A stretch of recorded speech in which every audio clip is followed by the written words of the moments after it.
Did you wake up this morning relishing the prospect of having some conflict today? Do you need to have a difficult conversation with somebody and you've actually been putting it off for some time? Well, rest assured, you're not alone. A recent survey by the Chartered Management Institute in the UK found that 30% of employees were paid their annual bonus despite underperforming. 30% paid their annual bonus despite underperforming. Paid purely and simply because the manager did not want to have that difficult conversation with the employee about their poor performance. So why is it that we don't have those difficult conversations? Is it because that we lack confidence in our ability to manage the conversation, or that we fear failure? Is it because we don't want to lose control of our emotions during the discussion? Is it because we fear our emotions may get in the way and we don't feel comfortable potentially upsetting other people? Or that we don't want to be labelled as being heartless or even a bully? So let's be honest with ourselves. We like to think of ourselves as being logical creatures, but we're actually emotional. As Dale Carnegie stated, when dealing with people, remember you are not dealing with creatures of logic, but creatures full of emotion, creatures bristling with prejudices. We like to think of ourselves as being logical animals, that every now and again we become emotional when we watch a film or read a book or deal with a situation. But the truth is, the opposite is the reality. We are emotional creatures who then apply logic to a given situation. How then do we take account of our emotions but deal with difficult conversations in a professional and objective manner? Because make no mistake about it, you do need to have difficult conversations. Constructive and functional conflict is the lifeblood of any positive and healthy relationship.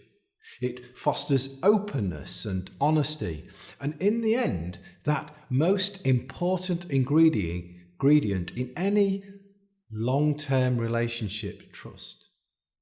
I genuinely believe that most people do not know how to approach the difficult conversation in the first place, particularly as all conflict management models go straight to addressing the issue or having the conversation as the very first step. Most models talk about confront the behaviour or talk to the individual, get the individual in the room as the first step. They give a model for what to do, but not how to do it.